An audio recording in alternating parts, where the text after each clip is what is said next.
Last ২-৩ দিন ধরে আমি এতটাই অসুস্থ যে আমি বিছানা থেকে উঠতে পারিনি, আর বিছানাটা তুলতেও পারিনি, ঘরের কোনো কাজও করতে পারিনি, এমনকি আমার ছোট্ট বাচ্চাটার যত্নও নিতে পারিনি। হ্যালো এভরিওয়ান, আমি আয়ুর মা। তোমরা সবাই কেমন আছো? আমার ভিডিওতে তোমাদেরকে অনেক অনেক ওয়েলকাম। মা হওয়ার পর যখনই একটু আধটু শরীর খারাপ করে তখনই নিজের উপরে একটা গিল্টি ভাব কাজ করে যে আমি কিচ্ছু করতে পারছি না আমার ছোট্ট বাচ্চাটার জন্য। বাড়ির কাজ তো যেমন তেমনভাবে হয়েও যায়, বাট বাচ্চার যত্ন তো মা ছাড়া কেউই ভালোভাবে নিতে পারে না, তাই না? আর অনেকেরই ধারণা যে যাদের হেল্পিং হ্যান্ড রয়েছে বাড়িতে তারা পায়ের ওপর পা তুলে বসে খায়, তাদের আর কোনো কাজ থাকে না বাড়িতে। বাট তাদের উদ্দেশ্যে একটা কথা বলতে চাই, হেল্পিং হ্যান্ডরা না শুধুমাত্র কিছু সময়ের জন্য তোমার কাজটাকে একটু হালকা করে দিয়ে যায়, কিন্তু বাকি ২৪টা ঘন্টার মধ্যে যতবার তোমার মনে হবে ততবার বিছানা গোছানো, বাচ্চার ফেলে দেওয়া জিনিসটাকে ১০০ বার গুছিয়ে রাখা, জামা কাপড় পরিষ্কার করা, রান্নাবান্না করা বা আদার্স সমস্ত টুকিটাকি জিনিস নিজেকেই করতে হয়। সেগুলো করতে গিয়ে কিন্তু ২৪ ঘন্টার মধ্যেও ২৪ ঘন্টাটা অনেক কম পড়ে যায়। সেই জন্যই বলছি, কেউই পায়ের ওপর পা তুলে বসে খায় না, এটা সবাইকেই বুঝতে হবে। যাই হোক, চলো, নিজের কেয়ার তো নিতেই পারি না কখনো, বাট মাথাটা ভীষণই ধরেছে, যে কারণে আমি মাথাতে আগে অয়েল অ্যাপ্লাই করছি এবং স্কিনটাও রিফ্রেশ করার জন্য একটু অ্যালোভেরা জেল অ্যাপ্লাই করে নিচ্ছি। ফ্রেশ হয়ে এসেছি, জামাকাপড় ছেড়ে নিয়েছি, এরপরে রান্নাবান্নার কাজে লাগবো। তার আগে আমার হাজব্যান্ড কিন্তু ভাত বসিয়েই দিয়েছে, আর আজকে দিনটা ছিল সানডে। বাকি দুদিন তো বললামই আগে অসুস্থ ছিলাম, যে কারণে কোনো কিছুই ঠিকঠাক হয়নি, তাই আমি আজকে ঠিক করেছি আমার হাজব্যান্ডই রান্নাবান্না বাড়ির সমস্ত কাজ দেখে নেবে, আর আমি শুধুমাত্র আমার আয়ুর যত্ন নেব। কারণ একটা মা কখনোই তার বাচ্চার অযত্ন একদম সহ্য করতে পারে না, আর আমি গত দুদিন ধরে এই অযত্নটা করে ফেলে নিজের ওপরে প্রচণ্ড গিল্টি ফিল হচ্ছে, যেই কারণে আমি আজকে ঠিক করেছি অন্য দিনের তুলনায় অনেক অনেক অনেক বেশি যত্ন নেব আমার বাচ্চা। তো চলো, সকাল থেকে অনেক কাজ করে ফেলেছি। এখানে আমার বেটু খেলছে তার দাদুর সাথে, দেন দাদু নাতিকে পাঠালাম একটু বাইরে। এদিকে টাটা কর, টাটা টাটা কর, টাটা টাটা।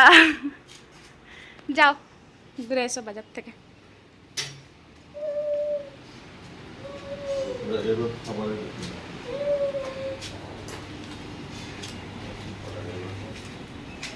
যদি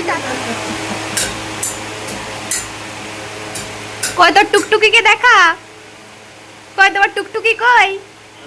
এই যে টুকটুকি, দেবে তুমি টুকটুকিটাকে? দেবে দেবে না? আচ্ছা দেবে না। গত দুদিন অসুস্থ থাকার কারণে আমি এই বাঁশকাবাড়ি বাজারগুলো একদম ঢেলে রাখার সময় পাইনি, তাই আজকে বসেছি সমস্তটা ঢেলে রাখতে। তো চলো, এগুলো ঢেলে রাখতে রাখতে তোমাদের সাথে একটা কথা শেয়ার করি। আমার আয়ু কিন্তু দেখতে দেখতে একটু একটু করে বড় হয়ে যাচ্ছে, আর ও দিন দিন যত বড় হচ্ছে তত না ওর দুরন্তপনা অনেক বাড়ছে। ও একটা একটা করে কথা বলতে শিখছে, নিজের পায়ে দাঁড়াতে শিখছে, একটু একটু করে পা ফেলতেও শিখে গেছে, এমনকি ওর দুরন্তপনার চরম সীমায় পৌঁছে গেছে। মাঝে মাঝে আমার কাছে প্রচণ্ড বকা খেয়ে ফেলে, আবার মাঝে মাঝে আমি ওকে প্রচণ্ড আদরও করে দিই। আর ও তো দাদুর প্রাণ, যেই কারণে ও দাদু ছাড়া কিচ্ছু চেনে না, আর বাবাকে তো পাই লিমিটেড টাইম, সেই কারণে বাবাকে ও প্রচণ্ড ভালোবাসে। দেখতে দেখতে 10টা মাস পার করে ফেললো আমার বেটুটা, আর 2 মাস পরেই ওর বার্থডে। আমি জানি না কোথা থেকে একটা বছর কাটিয়ে ফেললো। এই তো মনে হলো কদিন আগেও আমার পেটুতে এসেছিলো, তারপর আমি ওকে কোলে করে বাড়ি নিয়ে এলাম, আর এখনও 10 মাসের হয়ে গেছে, আর 2 দিন পর ওর 1 বছরের হয়ে যাবে, আর ওর বার্থডে হয়ে যাবে। তখন ও আর মান্থলি গোনা হবে না, ওকে বেবি আর বলবে না, তখন ওকে টডলার হিসেবে চেনা হবে। এই দেখো, ও কীরকমভাবে দাঁড়াতে শিখে গেছে, দেখছো তো?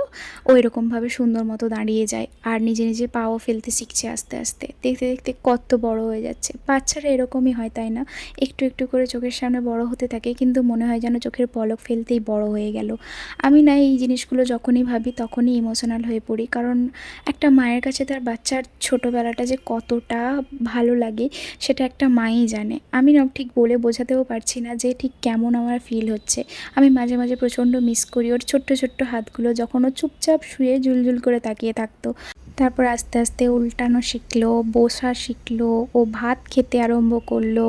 ও সমস্ত কিছুটা না আমার কাছে একটা স্মৃতির মতন আমার মাথায় চলতে থাকে সারাক্ষণ। আমি চোখ বন্ধ করলেই দেখতে পাই যে ও কীভাবে একটু একটু করে চোখের সামনে বড় হতে থাকলো। যাই হোক, এইসব কথা যতই ভাববো ততই ইমোশনাল হয়ে পড়বো। তাই এই ইমোশনাল পর্ব বাদ দিয়ে চলে গিয়েছিলাম মেলাতে। মেলা থেকে ঘুরে এসে আয়ুকে এখন ঘুম পাড়াবো। আয়ুর আজকে একটু লেট হয়ে গেছে ঘুমোতে। তো ব্লগটা এখানেই শেষ করছি। কেমন লাগলো জানিও, ভালো লাগলে একটা লাইক, কমেন্ট অ্যান্ড শেয়ার করতে একদম ভুলো না, আর সাবস্ক্রাইব করে একটু পাশে থেকো। আর আয়ুকে ভালোবাসলে অবশ্যই কমেন্টে একটা লাভ রিঅ্যাক্ট দিয়ে যেও। আজকের মতন বাই বাই।